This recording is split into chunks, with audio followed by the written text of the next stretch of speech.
दोस्तों नमस्कार। हमारे देश का लोकतंत्र दुनिया का सबसे बड़ा लोकतंत्र है और देश की जनसंख्या भी विश्व में लगभग सबसे ज़्यादा है। ऐसे में इस देश को चलाना भी किसी चैलेंज से कम नहीं है। किसी भी सरकार को चुनने के लिए लोगों का मत जरूरी है। ऐसे में जो भी पार्टी लोगों को अपनी आइडियोलॉजी समझाने में कामयाब होगी वही देश में अपनी सरकार चलाएगी।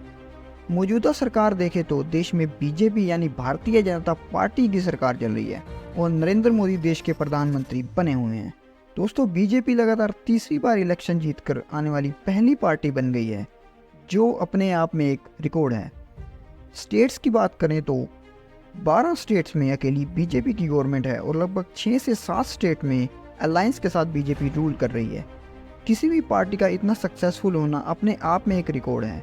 दोस्तों, ये सक्सेस रातों रात नहीं आई, इसके पीछे सालों से किया हुआ हार्ड वर्क है, जिसका नतीजा आज बीजेपी को मिल रहा है। दोस्तों, आज हम बात करेंगे बीजेपी की वो स्ट्रेटेजीज के बारे में जिसने हिंदुस्तान की पॉलिटिक्स का चेहरा ही बदल दिया और साथ ही साथ लोगों और ओपोजिशन के क्रिटिसिज्म की भी जो टाइम टू टाइम बीजेपी को फेस करना पड़ता है।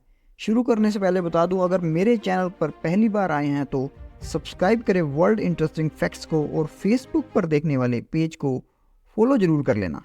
पहली स्ट्रेटजी है यूथ तक सबसे पहले अपनी बात पहुंचाना। दोस्तों, सोशल मीडिया के दौर में बीजेपी का आईटी सेल इसका बखूबी इस्तेमाल करता रहता है। इनका टारगेट यूथ तक अपनी बात पहुंचाकर उनको अपनी आइडियोलॉजी समझाना है। अपने देश की मोस्ट ऑफ आबादी यूथ की है। अगर यूथ तक वो अपनी बात समझाने में कामयाब होते हैं तो दोस्तों देखा गया है कि वही बात वे अपने घर या फ्रेंड सर्कल में अपनी बात रखते हैं और इसका काफ़ी असर इलेक्शंस में देखा जाता है। Aggressive leaders. उसके बाद देखा गया है कि बीजेपी के पास एक दो नहीं बल्कि काफ़ी एग्रेसिव लीडर्स मौजूद हैं, जिसके प्रभाव पब्लिक पर काफ़ी पड़ते हैं, जैसे अमित शाह, राजनाथ सिंह, एस जयशंकर और यूपी के सीएम योगी आदित्यनाथ। नरेंद्र मोदी के होने के बाद भी पब्लिक में इनकी अलग छवि है, इसका भी काफ़ी असर पड़ता है। इसके कंपेयर में दूसरी ओपोजिशन पार्टीज़ की बात करें तो कांग्रेस, समाजवादी पार्टी, AIMIM, आम आदमी पार्टी के पास एक या मैक्सिमम 2 चेहरे ही मौजूद हैं। हिंदुत्व। फिर बात करें तो बीजेपी का मेन मुद्दा हिंदुत्व का है। इस मुद्दे पर BJP most of the election लड़ती है।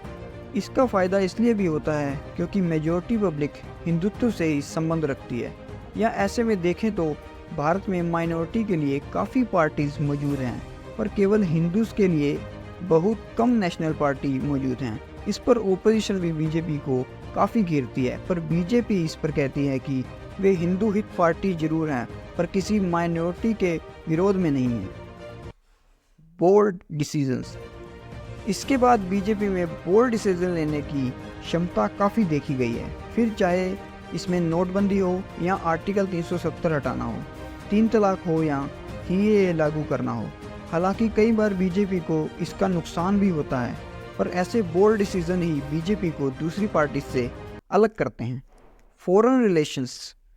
फिर बात करें फॉरेन रिलेशन की तो जब से बीजेपी सत्ता में है तब से प्राइम मिनिस्टर बड़े बड़े देशों में तो जाते ही हैं और ऐसे देशों में भी जाते हैं जहां कभी भारत के प्रधानमंत्री गए ही नहीं।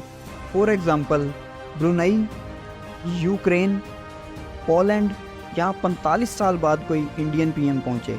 समय समय पर मोदी के फॉरेन टूर्स चलते रहते हैं। हालांकि इसके लिए उन्हें क्रिटिसिज्म का भी सामना करना पड़ता है, लेकिन ये बात मानी जाती है कि मोदी के आने के बाद भारत के फॉरेन रिलेशन काफ़ी बेहतर हुए हैं और पब्लिक से भी काफ़ी एप्रिसिएशंस मिलता रहता है। बीजेपी की और स्ट्रेटजीज के बारे में बात करें तो इनके बड़े नेता छोटे से इलेक्शन पर भी उतना ही जोर लगाते हैं जितना बड़े इलेक्शंस में। यही नहीं, ये ग्राउंड लेवल पर जाकर उसका जायजा भी लेते हैं। नगर निगम चुनाव से लेकर लोकसभा के इलेक्शन तक बीजेपी सेम एफर्ट से काम करती है, जबकि दूसरी पार्टीज़ के बड़े नेता छोटे इलेक्शन में इतनी दिलचस्पी नहीं दिखाते। इन चीज़ों से बीजेपी को काफ़ी फ़ायदा मिलता है। मीडिया। इसके बाद बात करें मीडिया की तो बीजेपी मीडिया पर काफ़ी पैसा खर्च करती है। आपने देखा होगा नेशनल मीडिया पर बीजेपी को कम क्रिटिसाइज़ किया जाता है, इनके फेवर की खबरें चलाई जाती हैं। केवल बीजेपी ही नहीं, कोई भी पार्टी मीडिया कंपनी को पैसा देकर यह करवा सकती है। इसको हम एडवर्टाइजमेंट भी बोल सकते हैं। दोस्तों, अमित शाह को रणनीति बनाने का मास्टर माना जाता है। बीजेपी की हर स्ट्रेटेजी के पीछे अमित शाह की भूमिका जरूर होती है।